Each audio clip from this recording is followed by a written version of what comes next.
Bendiciones, querido pueblo. Dios los bendiga. Le habla su sierva Nancy Elizabeth Pellegrina de Salvatore. Hoy vamos a hablar bajo un título con interrogante. ¿Cuál es el cumplimiento de la ley? Y para eso vamos a comenzar leyendo como lectura base Mateo capítulo 22, versículo 34 al 40. Entonces los fariseos, oyendo que había hecho callar a los saduceos, o sea, Jesucristo, se juntaron a una. Y uno de ellos, uno de los fariseos, intérprete de la ley, preguntó por tentarle a Jesús, diciendo: Maestro, ¿cuál es el gran mandamiento en la ley? Jesús le dijo: amarás al Señor tu Dios con todo tu corazón, y con toda tu alma, y con toda tu mente. Este es el primero y grande mandamiento. Y el segundo es semejante: amarás a tu prójimo como a ti mismo. De estos dos mandamientos depende toda la ley y los profetas. Versículo 36 y 37. Maestro, ¿cuál es el gran mandamiento en la ley? Jesús le dijo: amarás al Señor, tu Dios, con todo tu corazón y con toda tu alma y con toda tu mente. Ahora, queridos hermanos, primero nos vamos a trasladar al Antiguo Testamento para poder entender esta expresión tan sencilla que Jesucristo le dijo a ese intérprete, a ese estudioso de la ley, a ese conocedor, a ese sabio de la ley. Nos vamos a trasladar al Antiguo Testamento, o sea, al Pentateuco, que son los 5 primeros libros que tiene la Biblia. Y cuando en Éxodo capítulo 20, allí está toda la ley que el Señor le dio a Moisés cuando estaba allí en el monte Sinaí, está escrito que el primer mandamiento dice lo siguiente. Vamos a leer Éxodo capítulo 20, versículo 1 al 3. Dice: y habló Dios todas estas palabras diciendo: yo soy Jehová tu Dios que te saqué de la tierra de Egipto, de casa de servidumbre. Estaban esclavos los israelitas, estaban cautivos, no tenían voluntad propia, estaban bajo el yugo de un faraón, estaban bajo el látigo opresor, eran esclavos. Y comienza diciendo el primer mandamiento de la ley que Dios le dio a Moisés: no tendrás dioses ajenos delante de mí. Ese es el primer mandamiento que está escrito en la ley toraica. No tendrás dioses ajenos delante de mí. Y el segundo mandamiento continúa en el versículo 2. No te harás imagen ni ninguna semejanza de lo que está arriba en el cielo, ni abajo en la tierra, ni en las aguas debajo de la tierra. Ni te inclinarás a ellas, ni las honrarás, porque yo soy Jehová tu Dios, fuerte, celoso. Celoso. Cuando estaba tratando que el Señor me hable, me vinieron a los pensamientos una persona celosa. Una persona celosa que no acepta un segundo en la vida. Ya sea un marido, no acepta que su esposa tenga otro hombre. O la esposa no acepta que su esposo tenga un segundo. ¡Celoso! La persona celosa no acepta un segundo. Así es nuestro Dios, fuerte, celoso. Y sigue diciendo que visito la maldad de los padres sobre los hijos hasta la 3ª y 4ª generación de los que me aborrecen.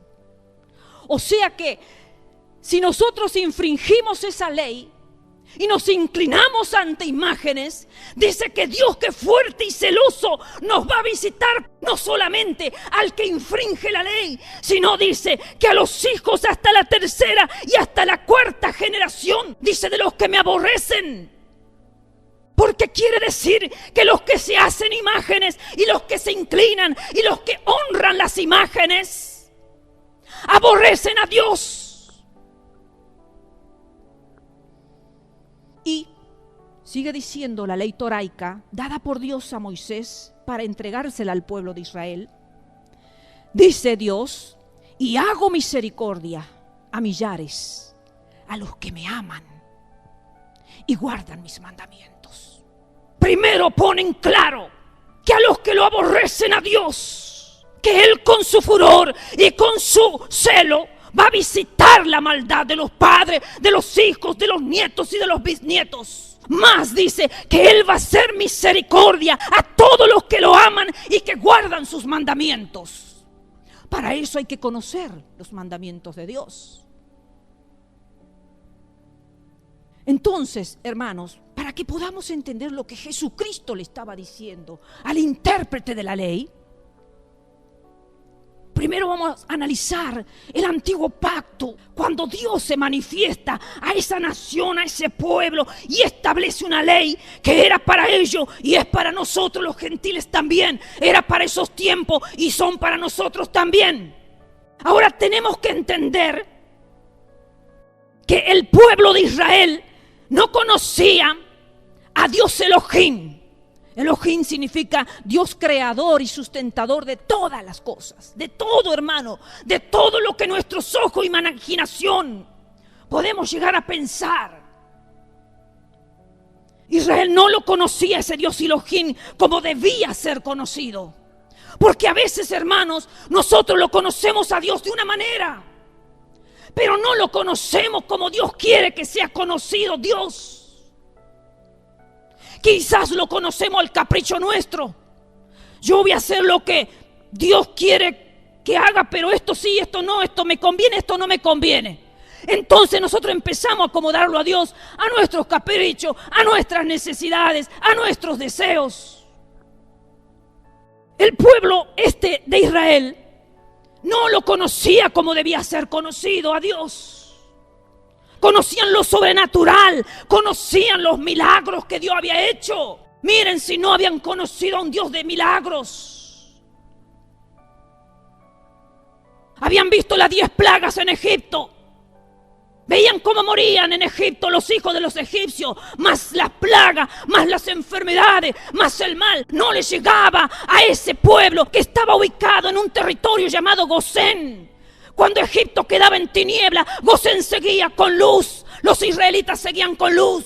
Cuando en la tierra de Egipto morían los primogénitos de Israel estaban todos vivos. Cuando las aguas se les transformaban en sangre, cuando aparecían las ranas y aparecían los piojos y aparecían las sarnas en los animales, los israelitas estaban cuidados por el Dios Todopoderoso. Mire, si no habían conocido a un Dios sobrenatural que se manifestaba con milagros, con portentos, que abrió el mar en dos para que toda su nación pasara en seca. Y allí el pueblo pasó en seco y por detrás venían los carros del faraón y venía todo su ejército para aniquilarlo, para matarlo al pueblo de Israel. Mas el Señor detrás de su pueblo cerró las aguas y murieron todos los enemigos, todos los egipcios, todos los carros del faraón murieron ahogados. Miren, si no habían conocido a un Dios de milagro, a un Dios de poder. Pero no conocían la intimidad con el Creador. Hay muchas personas, hermanos, que han conocido milagros, han venido a la iglesia, se han sanado, han venido quebrados, se han ido con los huesos sellados, hermanos. Han venido cautivos por la opresión del enemigo y se han ido libertados, hermanos. Y no vuelven a la iglesia. Ni siquiera por agradecimiento al que le dio la salud, al que le dio la vida, al que le dio la libertad. Entonces, si nosotros nos admiramos del pueblo de Israel que no tenía esa intimidad, porque había visto milagros, habían visto cosas que nunca nadie las podía realizar, y sin embargo no conocían al Dios de la intimidad.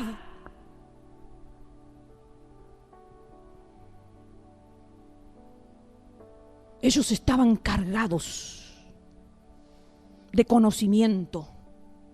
El pueblo de Israel estaba cargado de conocimiento de los dioses egipcios. Nación pagana.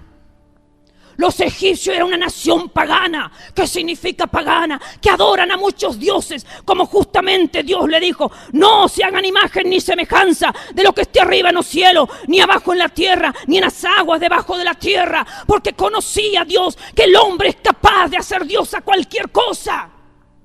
Sea un humano, sea un animal, sea una piedra, sea un pedazo de palo, sea un pedazo de yeso. Dios conocía el corazón del hombre inclinado a adorar cualquier cosa. Entonces, esta nación se habían contaminado, la nación de Israel se había contaminado. Habían estado 430 años, hermanos, cautivos allí en Egipto.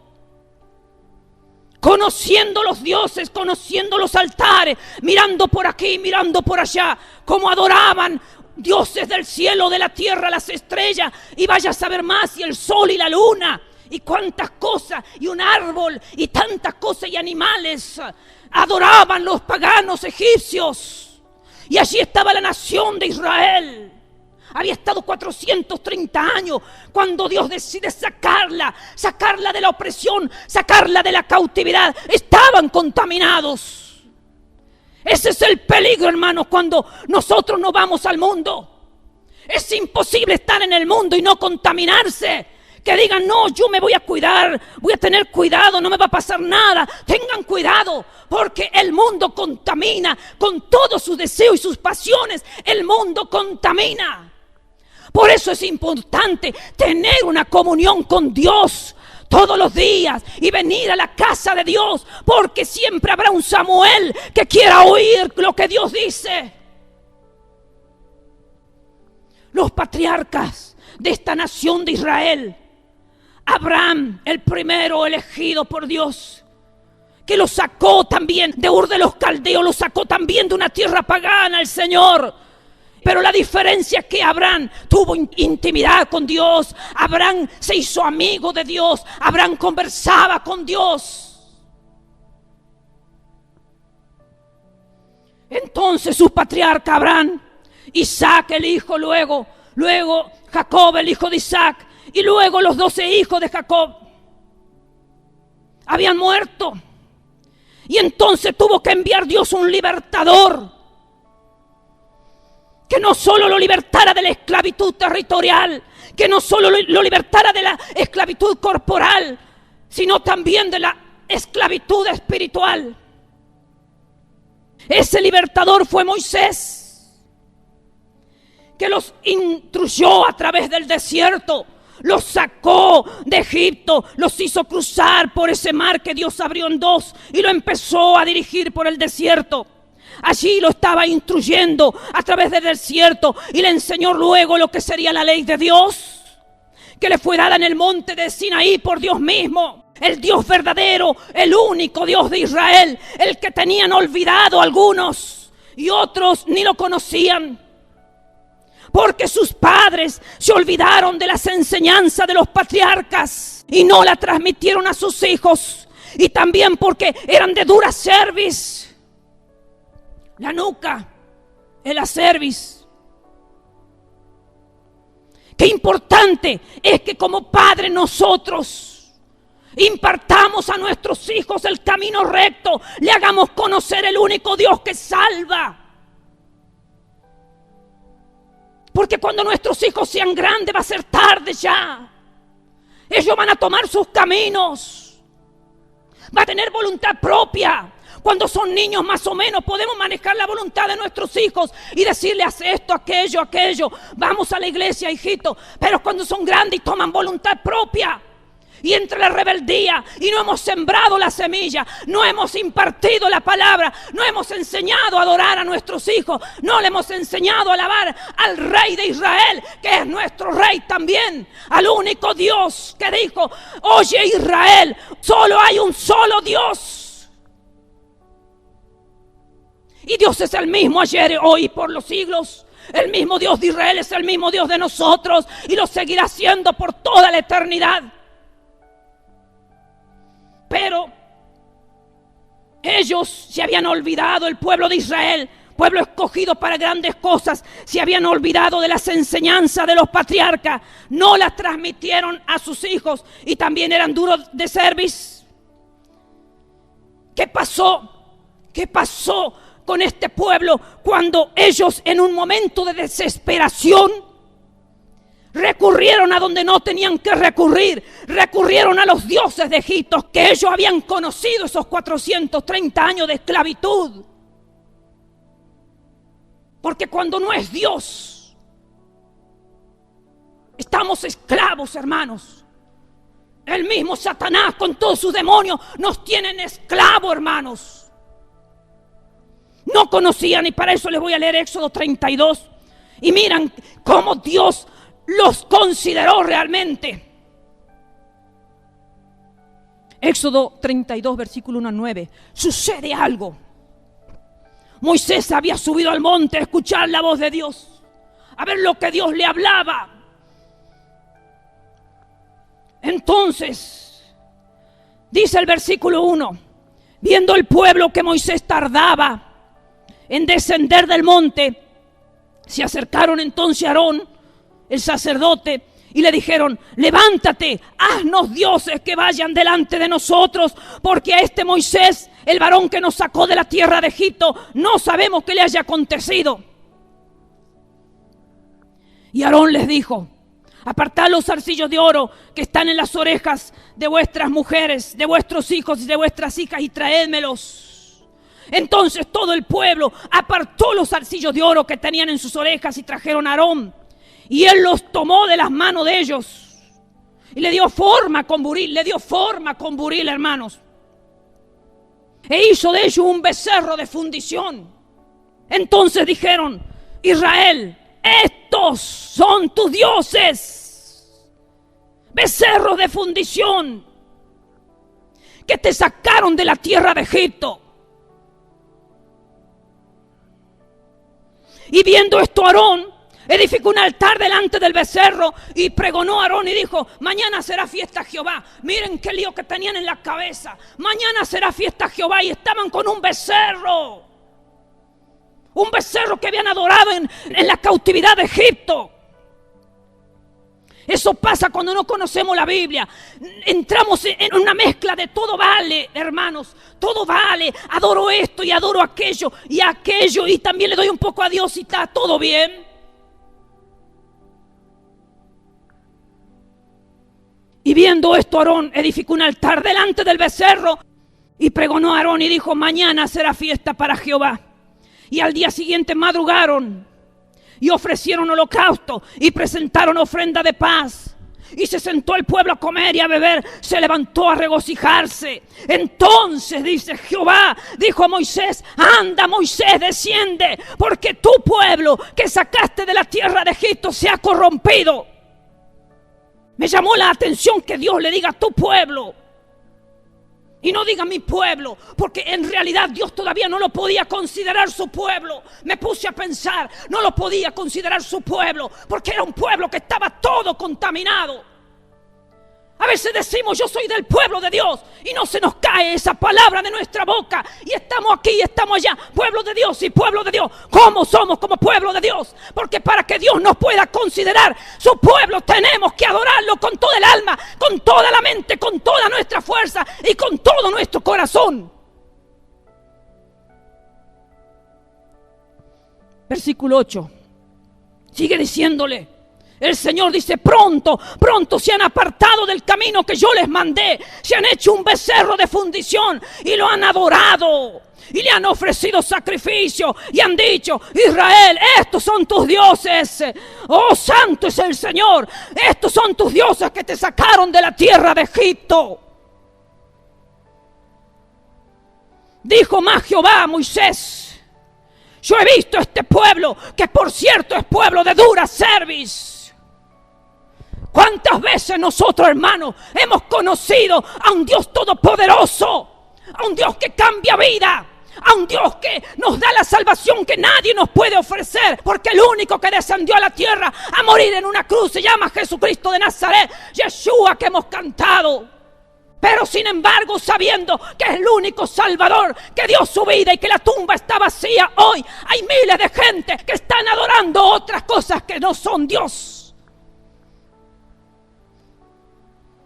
Están diciendo: estos son tus dioses que te sacaron de Egipto. ¿Quién nos sacó de la esclavitud del mundo, hermano, a nosotros? ¿Quién nos sacó de la perdición? ¿Quién nos sacó del reino de las tinieblas? Jesucristo vino al mundo para darnos salvación y vida eterna. Jesucristo fue el único que derramó su sangre para que nosotros fuéramos limpios de todos nuestros pecados. Entonces, hermano, lo primero que Dios hace, cuando le da los mandamientos, es quitar la idolatría, para que puedan conocerlo a Él solamente como el único Dios.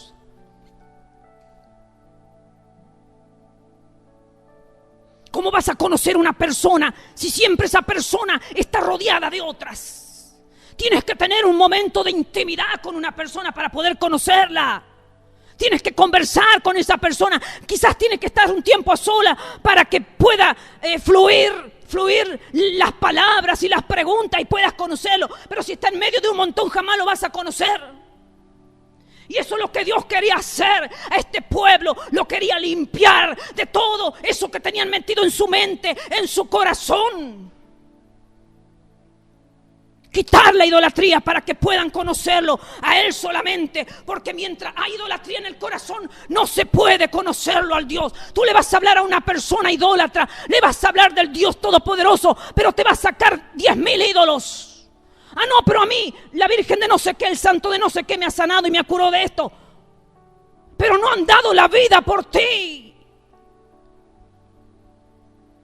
Entonces Dios tenía que limpiarle la idolatría a esta nación, a este pueblo. Eso pasa, hermanos, con muchos que no creen que solamente Dios salva, que solamente Dios sana y que solamente Dios liberta. Y entonces ponen su confianza en becerros, en dioses de palo, en dioses de bronce, en dioses de yeso, en dioses de madera, en hombres y en mujeres, hermanos. Como acá el Señor le estaba diciendo: no te inclinarás a nada en la tierra, ni semejanza siquiera de lo que esté arriba en el cielo, ni abajo en la tierra, ni en las aguas de debajo de la tierra. No te harás imagen, no te inclinarás a ella. Muchos ponen su confianza en hombres y en mujeres que fueron y que son tan pecadores como nosotros, hermanos, que tenemos una naturaleza adámica, porque todos descendemos de Adán, el primer hombre que Dios formó en la tierra. Todos descendemos de Adán, hermanos. A diferencia de uno solo, que se llama Jesucristo, que no tuvo esa naturaleza pecadora, esa naturaleza adámica, sino tuvo la naturaleza del Padre, de Yahweh, del Elohim. Lo envió a la tierra a su Padre. Y allí María solo fue el vientre que Dios usó, el vientre de la Virgen María, que escogió para que Jesús naciera y creciera y naciera igual que nosotros. Nada más que para eso. Pero María también tiene su naturaleza adámica, también vino del origen adámico con esa naturaleza pecadora. El único que no tiene naturaleza adámica se llama Jesucristo de Nazaret, que vino en toda la santidad del Padre a la tierra.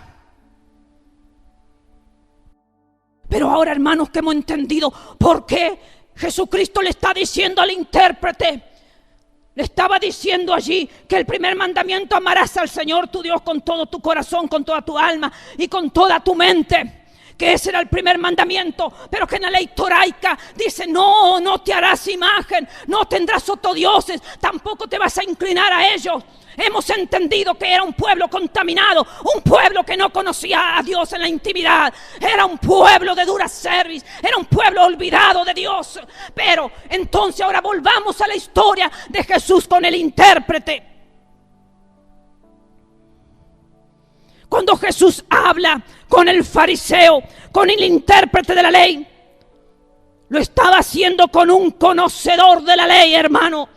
No era cualquier hombre del vulgo, no era cualquier hombre del pueblo, era un hombre que conocía la ley, conocía la Torá, conocía los mandamientos que Moisés le dio a su nación.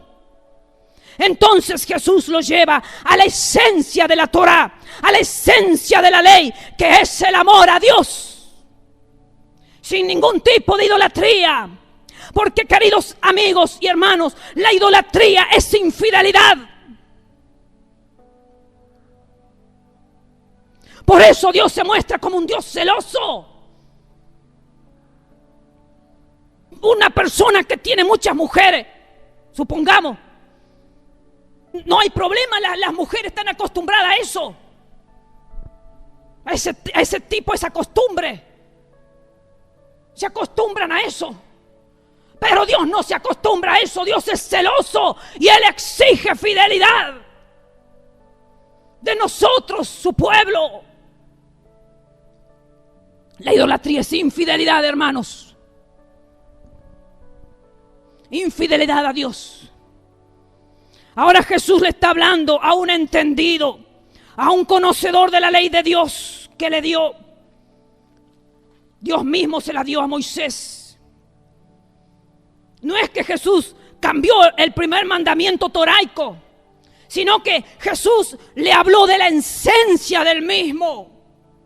La esencia del mismo. Si amamos a Dios con todo el corazón, reconociendo que es el único que merece alabanza, el único que merece adoración, el único que merece honra y gloria, entonces no habrá lugar para la idolatría. Pero hay miles de cristianos. Hablo de lo que conozco porque sinceramente al mundo no lo conozco, hermanos. Esa es mi historia. Eso es lo que Dios escribió en el cielo, que yo no conociera el mundo. Pero sí conozco a cristianos que adoran a cantantes y adoran a esto y adoran a aquello. Y no se pierden un concierto, bueno, en las épocas que se podía. O se compran todos los CD de determinado cantante cristiano. Pero cuando tienen que venir a la casa de Dios, vienen enojados algunos, vienen por obligación otros, vienen para callar la conciencia otros, pero no vienen porque dicen: yo amo a mi Dios, a mi único Dios que me salvó. Yo voy a ir a la casa a darle toda la gloria, a darle toda la honra que se merece el Dios de mi salvación, con quien voy a pasar la eternidad. Si es que han decidido pasar la eternidad con Dios, porque otros ya deciden pasar la eternidad abajo en el infierno. Entonces, ¿para qué venir a la casa de Dios? ¿No es cierto? Entonces, si amamos a Dios, dándole la gloria y la honra, hermanos, no va a haber lugar para la idolatría.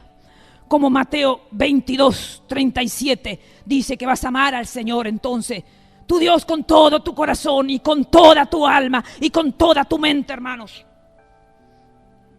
Jesús le dice en el versículo 38, este es el primero y grande mandamiento. Hermanos, el amor a Dios está referido en la ley. Está referido en la ley toraica. En Éxodo 21 al 11 lo vamos a leer, porque a veces no lo tenemos en cuenta. El amor a Dios está referido en los 11 primeros versículos de Éxodo 20. Dice así: no tendrás dioses ajenos delante de mí, ya leído.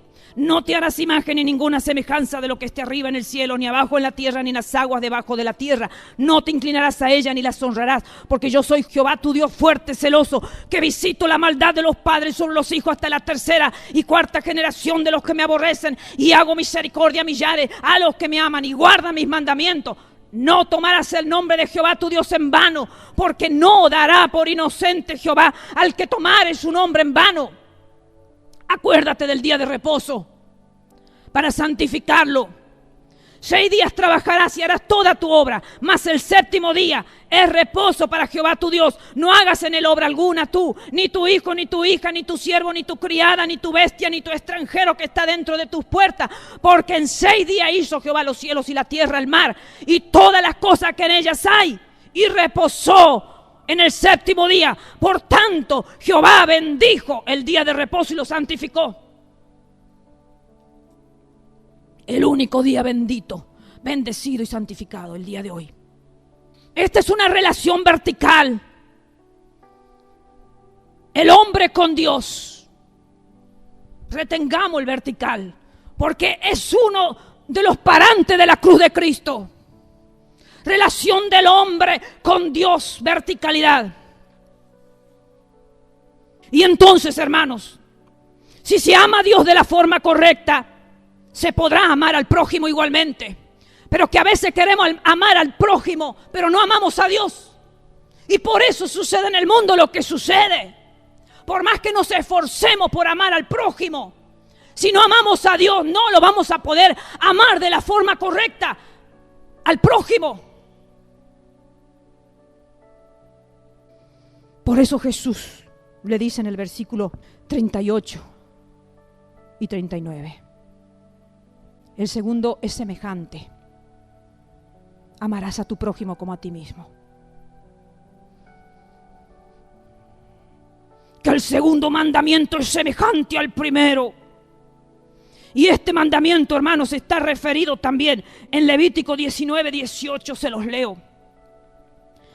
No te vengarás, ni guardarás rencor a los hijos de tu pueblo, sino amarás a tu prójimo como a ti mismo, yo, Jehová. Si no quitamos la venganza de nuestro corazón y el rencor, hermanos, no vamos a poder amar ni a Dios, ni al prójimo, ni a nosotros mismos. Porque la venganza, hermanos, es algo tan destructivo. Tú me has hecho, yo te hago. Como tú me has hecho, yo te la voy a hacer. No importa que pase el tiempo, pero no me olvido lo que me has hecho. Rencor. Han pasado 10 años, pero en mi corazón yo no me olvido de tu traición. No me olvido de tu engaño. Entonces, el rencor está en mi corazón, ahí está implantado en mi corazón. Entonces, llegado el tiempo, de alguna manera me vengo. No te vengarás. Por eso Dios le decía, no te vengues. Es que todas las cosas las tenemos que dejar en las manos de Dios, hermanos. Mía es la venganza, dice el Señor. Mía es la venganza, dice el Señor. Yo me vengaré. Ni guardares rencor a los hijos de tu pueblo, dice, sino amarás a tu prójimo como a ti mismo, yo Jehová. Sabemos que el primer mandamiento es amar a Dios, lo hemos leído, ¿verdad? Éxodo 20, 1 al 11. Y entonces, ¿cuál es el segundo? ¿A qué se refiere? Amarás a tu prójimo como a sí mismo. Continuemos desde el versículo 12 de Éxodo 20. Continuemos leyendo. Honra a tu padre y a tu madre, para que tus días se alarguen en la tierra que tu Dios te da. No matarás, no cometerás adulterio, no hurtarás, no hablarás contra tu prójimo falso testimonio.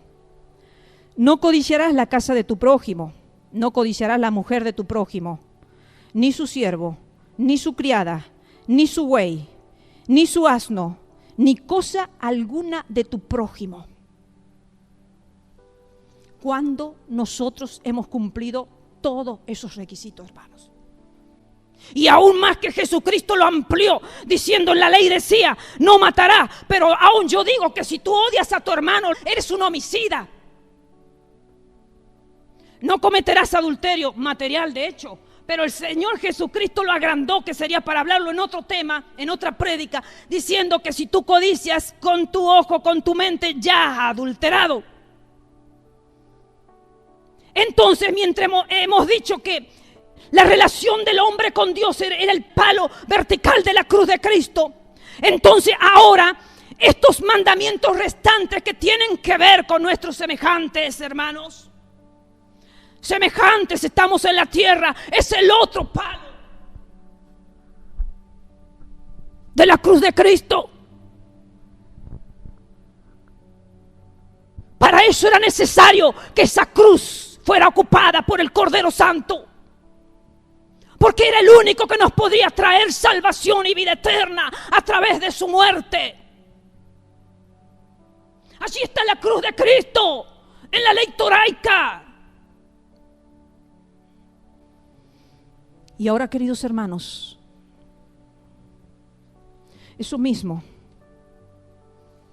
hace referencia al apóstol Pablo. Romanos 13, 8 al 10. Allí está el apóstol Pablo hablándole a los judíos que están en Roma. Y dice lo siguiente: no debáis a nadie nada, sino el amaros unos a otros. Porque el que ama al prójimo ha cumplido la ley. Porque no adulterarás, no matarás, no hurtarás, no dirás falso testimonio, no codiciarás. Y cualquier otro mandamiento. En esta sentencia se resume: amarás a tu prójimo como a ti mismo. Como Jesucristo le estaba diciendo al intérprete en Mateo 22:39, el segundo es semejante: amarás a tu prójimo como a ti mismo. Allí está el apóstol Pablo entendiendo esto y refiriéndose a lo mismo. Y aún en Levítico 19:18 también dice lo mismo.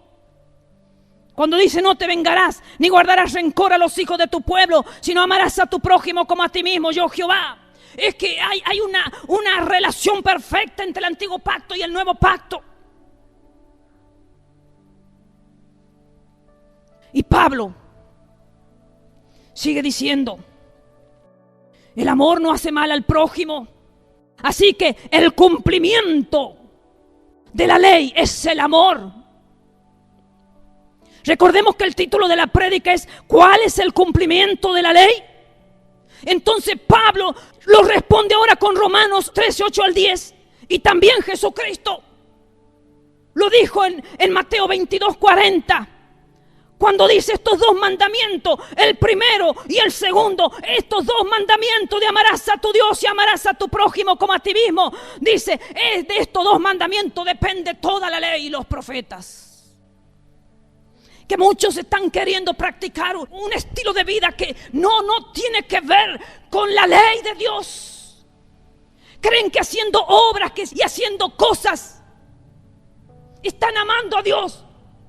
Cuando dice que todos estos dos primeros y grandes mandamientos de amarlo a Dios como se lo debe amar y de amarlo al prójimo como se lo debe amar, dice que de estos dos mandamientos dependen la ley y los profetas.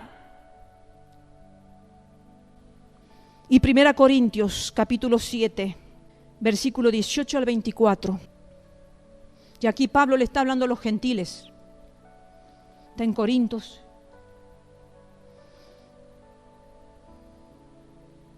Y dice, ¿fue llamado alguno siendo circunciso?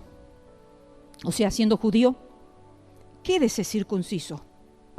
¿Fue llamado alguno siendo incircunciso? No se circuncide.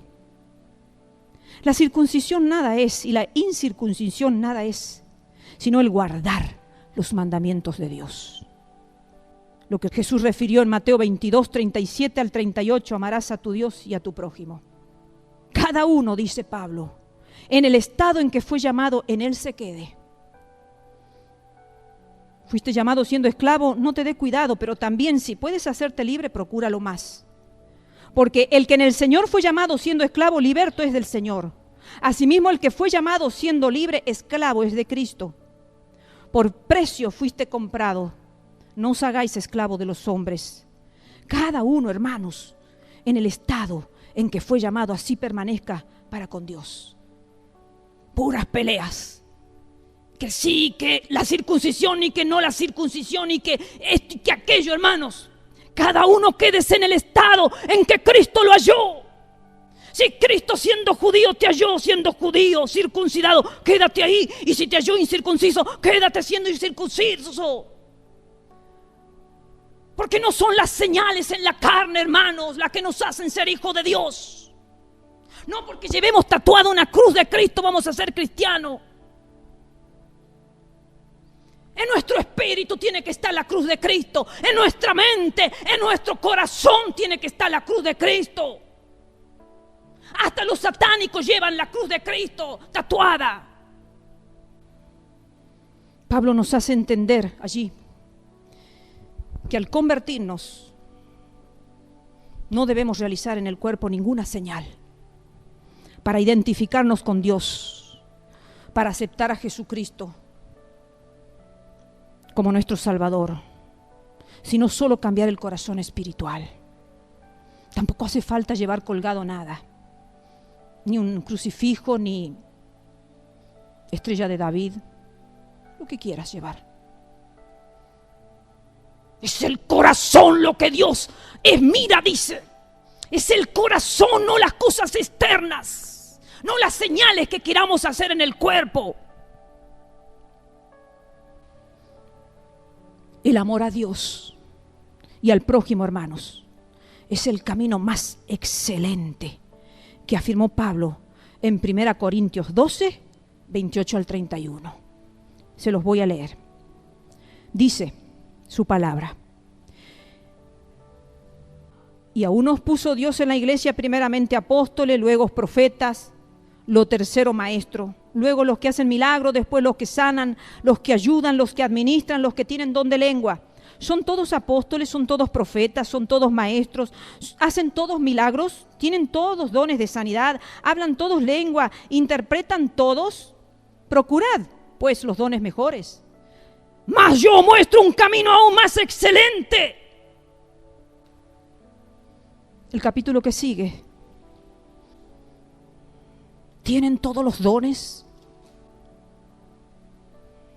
Todo el capítulo 3, hermano.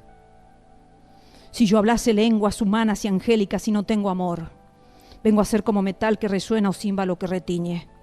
Si tuviese profecía y entendiese todos los misterios y toda ciencia, y si tuviese toda la fe, de tal manera que trasladase los montes y no tengo amor, nada soy. Y si repartiese todos mis bienes para dar de comer a los pobres, y si entregase mi cuerpo para ser quemado y no tengo amor, de nada me sirve.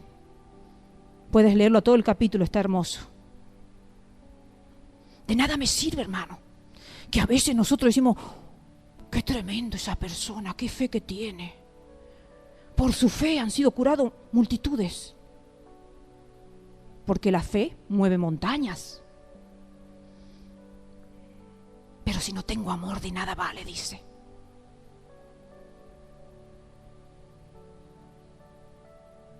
Porque el amor es eterno. Porque Dios es amor. Dios es la eternidad. Y Dios ha puesto eternidad en nuestro corazón. Y a veces nos afanamos por tantas cosas en esta vida, hermano. El apóstol Pablo dice: ¿estás procurando todos los dones? Procúralos. Claro que sí, hermano, porque la iglesia no crece sin don. Pero hay un camino más excelente. La iglesia de Corintio estaba toda llena de dones, pero era una iglesia desordenada que tuvo que llegar Pablo y empezar a ordenarla. Podemos tener milagros como el pueblo de Israel había visto milagros, 10 plagas que no les tocaban a ellos, murallones de agua por acá y por allá, y ellos en seco, en el desierto su ropa no se le arruinaba, en el desierto tenían hambre y le caía el maná del cielo, tenían sed, tocaban una peña y salía agua, y sus cuerpos no se enfermaban, pero fueron muriendo en el camino, porque no creyeron, porque se olvidaron del Dios de su salvación. Y hay muchos que les gusta ver señales, hermanos, pero se olvidan en el Dios de su salvación, en la intimidad, en el levantarme con Cristo y me acuesto con Cristo. Me esfuerzo y vengo a la casa de Dios. Bendecidos sean, hermanos, que en medio de la lluvia han venido. Bendecidos, pero más bendecidos se van a ir, hermanos, porque se van cargados de la palabra de Dios. Quizás le ha costado el bolsillo, ¿por qué no? Claro, le ha costado el bolsillo, ¿verdad? Han tenido que gastar plata, pero lo que ustedes van a ganar escuchando la palabra de Dios no tiene precio, no se puede comprar ni con oro ni con plata, porque lo que la palabra de Dios otorga es eternidad.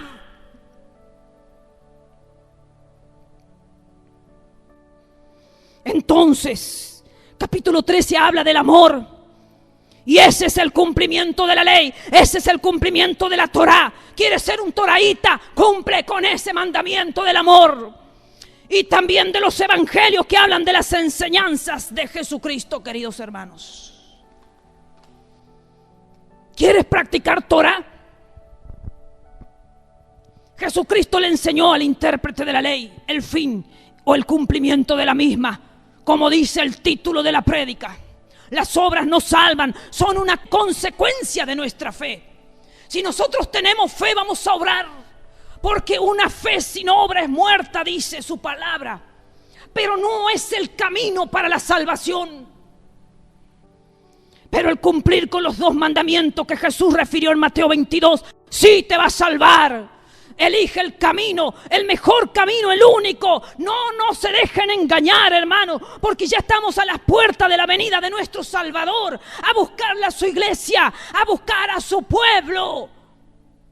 A su pueblo, no de labios, sino a un pueblo consagrado, a un pueblo que ha determinado en su corazón tener intimidad con Dios, a un pueblo que ha determinado conocerlo al Dios de su salvación, no solamente por los milagros que necesitamos a diario. Necesitamos que este cuerpo enfermo se sane. ¿Quién no ha enfermado? Decía el apóstol Pablo, y yo no enfermo. El apóstol Pablo enfermaba. Claro que sí, nosotros también vamos a enfermar, y gracias a Dios que a veces venimos a la casa de Dios, venimos enfermos y nos vamos sanos. Gloria a Dios, hermano. Pero no te conformes con lo sobrenatural. Busca la salvación de tu alma, porque eso es eternidad, hermano. Los dones van a quedar, aún la fe va a quedar, aún la esperanza va a quedar, mas el amor es eterno. Elige el camino del amor, hermanos, para que podamos participar de las bodas del Cordero. Ya están preparadas, hermanos.